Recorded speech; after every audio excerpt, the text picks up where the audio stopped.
I forgot how I'm going to attack this. I went ahead and got the post. They're all screwed in now, so I was able to take some of the bracing off. And then I reused that bracing here on the outside for my end gable. So that end gable will set up in place, and then we'll tack into those two supports I've got there. And then I'll be able to start standing them up. And then on the top side, probably on this one, I'll run a 2x4 straight out. This one right down here, I've already marked it every 16 inches. So as I put up the trusses, I can tack it in place. Okay, I got my string line set. So I measured my 16-inch overhang on that side. This side's further than 16 inches because these posts are pushed back. And then I put a little stub out over there to attach my line to. So now I have a reference. So I can line everything up along that string line. Barry's going to come out and help just line things up. And then my knee's hurting me a bit, so I just took some medicine. May wait a little bit for that to kick in, because right now going up and down ladders, not very comfortable. Well, I didn't take a break, so just work through the pain, I guess. I got my brace set up here to line everything up on top. So I just ran a 20-foot 2x4, got it attached at the end there, and then I just built a temporary post off the wall down below here.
Well, it's about 2 o'clock the next day.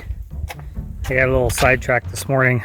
Let's go move a couple things. Ended up doing some brush hogging and moving some more stuff, and then moving some more stuff, and then cleaning up some stuff. And then, so yeah, now it's like 2 o'clock.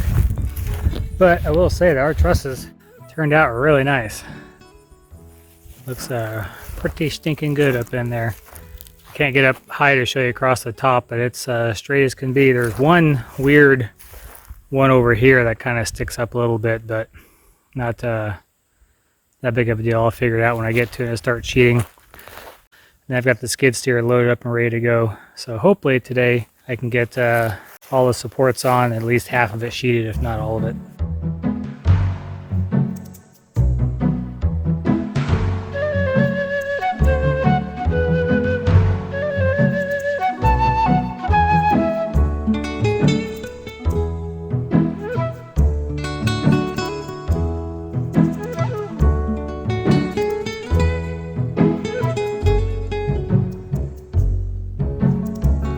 Well, I am way behind now, so I was getting the supports up in the last stages against the wall here. Got that brace in, tying everything to the wall. I got one on the other side there as well. And I was just at the point where I was getting ready to start putting some sheeting up, and the owner that we bought the land from, or the previous owner, pulls up in the driveway. We knew she was going to be coming at some point. So we spent the last couple hours walking around and talking to her about the property and stuff. So that was really cool. Super nice lady. So I'm going to try and get some of this sheeting up here now. I remember in the other house I put down rigid foam, and then I put the sheathing on top of that, or roof decking I guess in this case. I don't think I'm going to do that this time. I know we had a spray foam disaster the last time, but I think what I'm going to do is go ahead and have the ceiling foamed, and then like the corners, or actually the ceiling open cell foamed, and then I'll probably do a shot of closed cell. And well, I don't know. Basically, I'm going to do some sort of version of the spray foaming. And when they spray foamed the attic in the existing house, or the house we, oh, this is going bad. When I spray foamed the attic in the first part of the house, they completely covered up all the studs and everything, so it completely encapsulated everything up there. So what I was worried about is that having that thermal break between the outside studs and the inside. Well, if the studs are completely enclosed inside the spray foam insulation, there's no heat transfer through to the stud to get to the outside. So putting the insulation up there doesn't seem to make much sense. This is a smaller space as well, so I'm not overly worried about it. So basically I'm going to have some sort of foam put on. I'm going to use open cell or closed cell. I thought about using open cell in the roof structure, and then in the walls do 1 inch of closed cell and then fill it with bats or something like that. I'm not really sure yet. I'll see what the quotes come in as. I'm kind of concerned about that. But even if I have to go with just traditional bats or things like that, I think it'll be fine as well. If we have to build this like a traditional roof and not have a conditioned attic space, we don't really need a conditioned attic space in this one either. So anyways, it's getting about 5:30, 6 o'clock.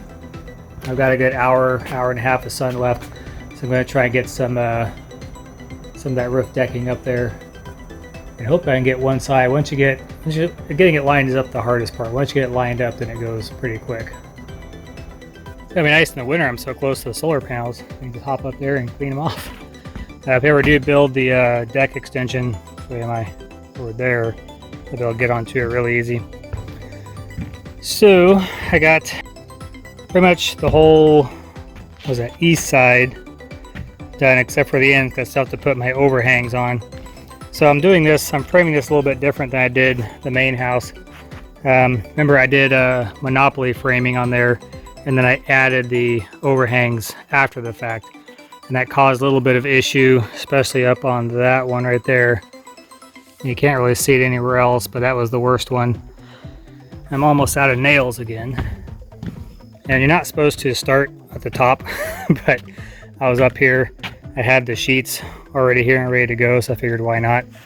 I can't get the skid steer on this end because of the concrete. Actually, I could probably sneak it up right there. Yeah, I could do that. So I guess I could have started from the other side. Oh well. Moving too fast. But it goes on quick. Doesn't take long to put this up here.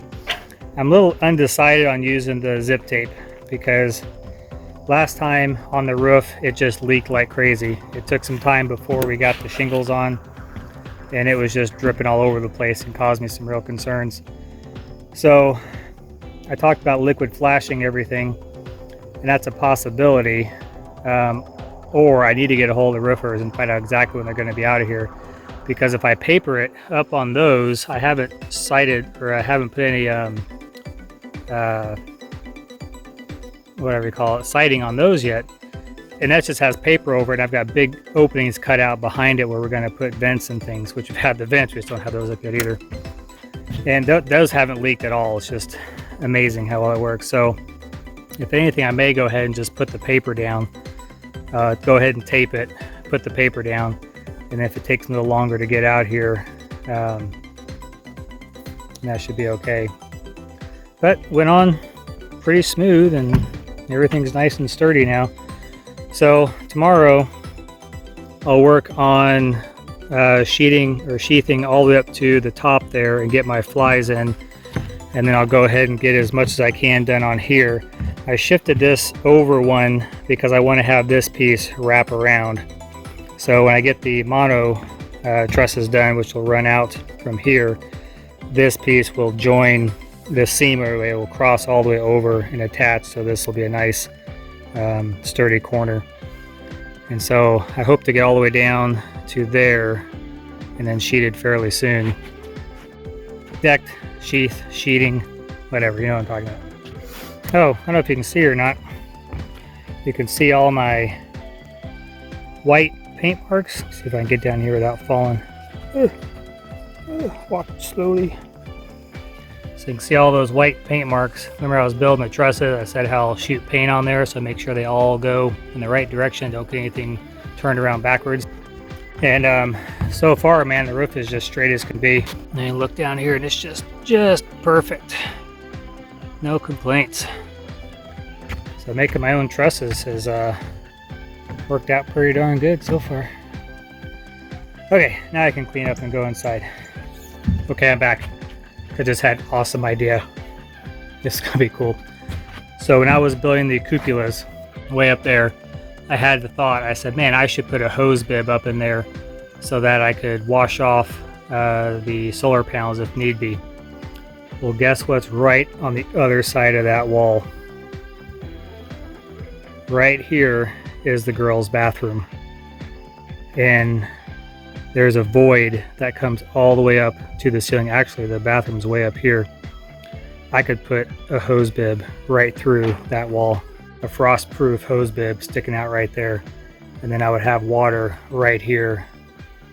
That would be nice. I could take a little ladder, put a ladder right here to get up on there, have a hose right here, be washing them panels off. Ooh, that's got me excited now. That's gonna be cool. I gotta take the girls' toilet out. And yeah, it'll be a little bit of work getting in there, but I can do it. So mark my words, in a year, I'll get around to it.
Oh, this wall's been such a pain.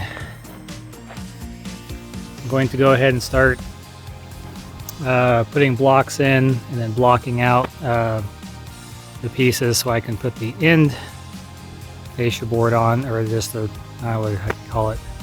I'm not a professional at this, so I know enough to build stuff like this, I guess. But as far as the names and terminology, I mess them up all the time. Anyways,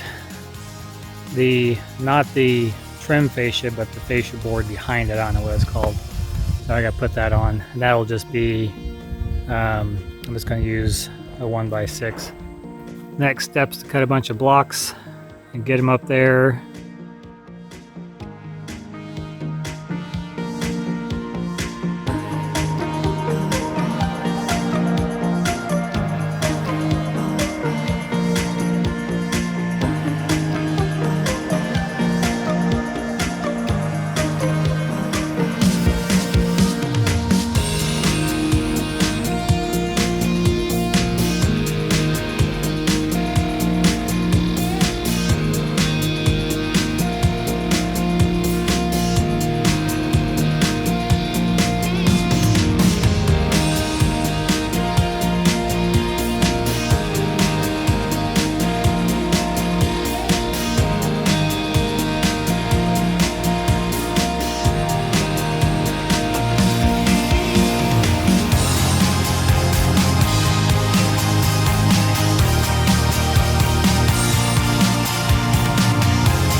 Today's been not exactly how I wanted it to go.